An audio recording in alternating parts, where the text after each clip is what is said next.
got a bit of a cold, so if I start coughing here, bear with me. It's a great honor and pleasure to introduce the first inductee tonight that's going to be inducted to the St. Louis USBC Hall of Fame. Been a pleasure for a long time to know Bill. Way too long many years, remember, probably close to 30 years ago when he was a pin chaser at Hazelwood Bowl. First met him. Took a liking to him right away. He took a liking to me. Great person, great guy, great bowler. Competed with him many times. Championships, all that. You can see all that in your program. But I'm going to be real quick about this. What I want to touch on is Bill the person. A lot of you people out here know Bill, some of you don't. Bill is one of those type of people that is unique that you meet maybe once in your life. An unbelievable person, unbelievable guy. The type of guy that if you needed a job in St. Louis, you're a pretty good bowler, you probably get a job. Know a few of those out there. Always steps up to the plate, doesn't matter what the situation is. I can remember when Howard Key passed away, who was the secretary of the St. Louis Masters Travel League. And we were always wondering what we're going to do, what we're going to do. Don and I were talking. Who's going to fill that role? Well, the natural person was Bill. Not only did he fill it well, he's still doing that role, stepped in, and to compete on the nightly level in that league and do the things that he does is unbelievable. A lot of us out here bowling the state tournament with Bill. Started with 2 teams, then I turned it over to Bill, now it's a whole squad. Unbelievable. If you want to bowl in a squad, bowl with Bill Uthoff squad.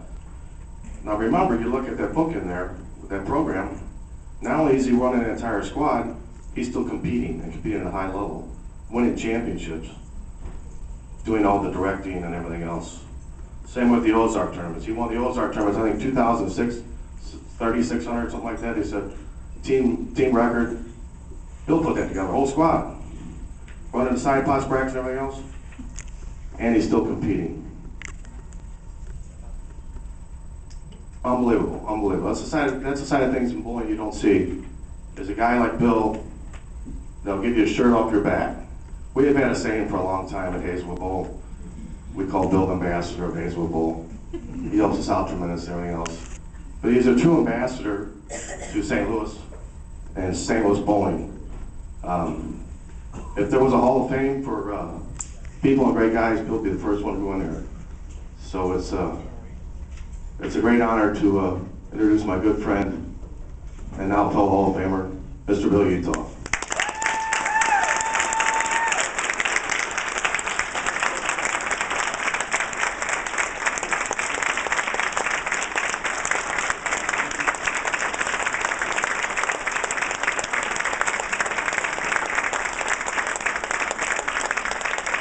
Bill always has a mouth wherever he goes. And first.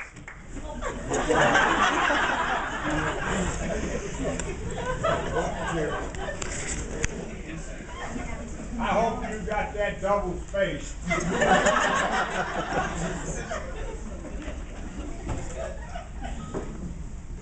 Thanks, Tom. That was great. Before I get started with anything, the one person, I thought a lot of my friends have been inducted and done this for years, so, and they all talk about the people they thank and who gets thanked in what order and all that. But for me, a lot of you know her, and it's funny, because she loves to say it, everybody knows her as Billy's wife. But I'm here tonight a lot because of my wife. Thank you. And now to get some chuckles. I put this up here because I forgot. I grabbed Tom Dawson's speech from last year. So we don't need this one. Sorry, Tom, I couldn't resist. I needed something to make it a lighthearted night. So, of course, I want to congratulate all the award winners tonight. Many of my friends. I think, like Tom said, many of them are young bowlers coming up that one day might be bowling with us, like young Ray Spink in the corner, who joined our Wednesday night team, and he's running up there at the top of the average of our team, so that's great. For me, when you talk about bowling, I didn't pick up the game as a youngster. A lot of the guys who came before me were really into the junior leagues and all that. I didn't take up bowling until I was 17. I got my first job at Hazelwood Bowl. My dad bowled there, knew Gary Sutherland, the manager at the time, gave me a job there. So to think, 31 years later, here I'm getting inducted into the St. Louis Bowling Hall of Fame. It's just absolutely amazing. So my idea when I started bowling was, hey, it's a 10-pound ball, throw it down the middle of the lane. And that's how I started. So.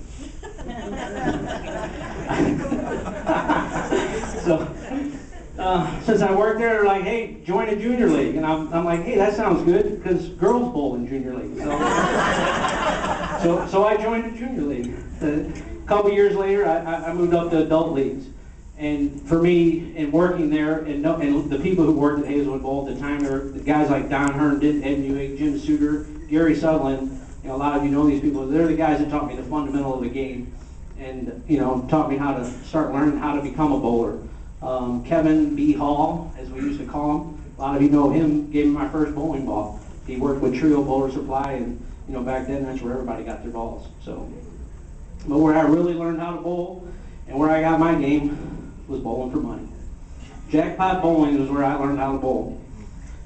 You didn't think you were paying for a coach, but you get tired of losing your money. You get tired of paying Schucart. You get tired of paying Sternberg and Broccoli. And, guys like Kevin Hall and Jack Royer, they were actually my paid coaches. So, but after a little while, I eventually redeemed myself and got a little of my money back. So, a little of my back history. I guess bowling is in my family. I don't recall it a lot, but my father, who graduated from Roosevelt High School, actually lettered in bowling.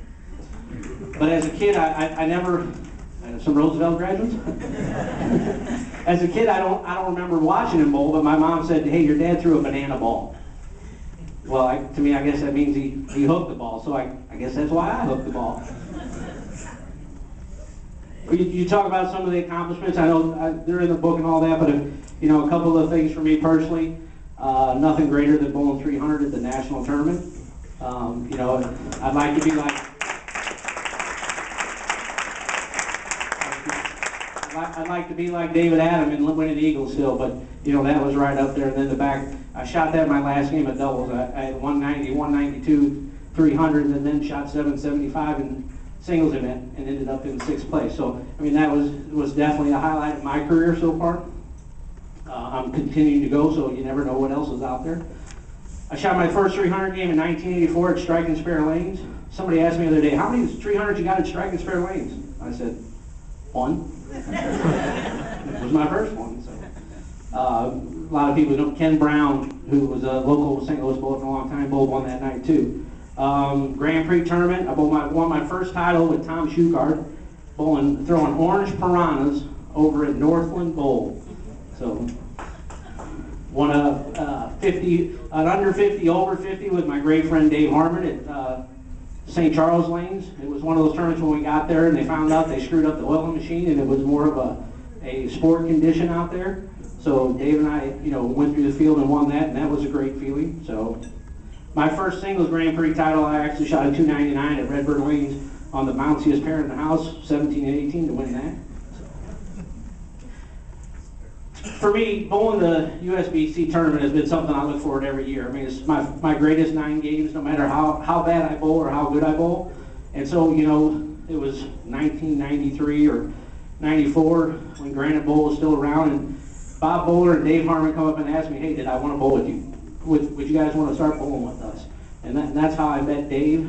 I know some of you might have been here when Dave was inducted in the Hall of Fame, and how I joked how I thought he was an asshole when I first met him, and it turned out to be a great guy, but that's how I met him. And I've had the fun of bowling with people like Gary Barney.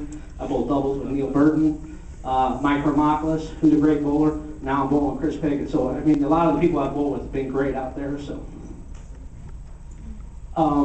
giving back to the game, of course, my children bowl. I put a bowling ball in all their hands. My youngest son Cody, Mike, my daughter Nicole. The older two are left-handed. Just worked out that way. So. Your grandson? Well, I'll get to them. They're coming. So. I like watching them bowl and bowl better than I bowl sometimes.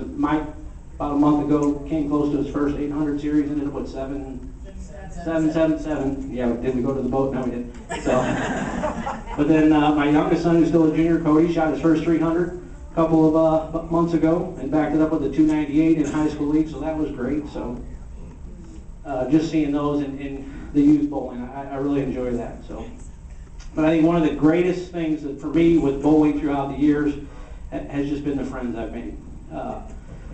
The people that I've known, you know, the Schucarts, the Burdens, Sutherlands, Joneses, Lakes. Devere Buckley, I mean, the Tubbins, the people, even the younger guys coming up, again, and Jerry Helperstad, you know, are great. And, you know, really a friendship that my wife and I bond with Dave and Janet Harmon.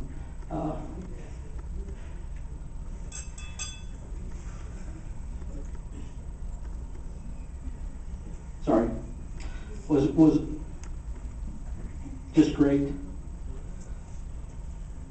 And as life goes on, we lost Dave a few years back. And another good friend, Sherry Fitzgerald, passed away this year. So the friendships are really what makes it great. And my last little funny story is it's about Dave. A lot of you know it. Some of you do or understand it. But we have what's called an 11 frame hug.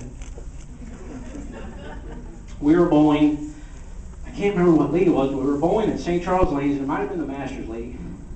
And Terry Jones, wasn't on the same team, was going after a 300 game, and he was in the 10th frame.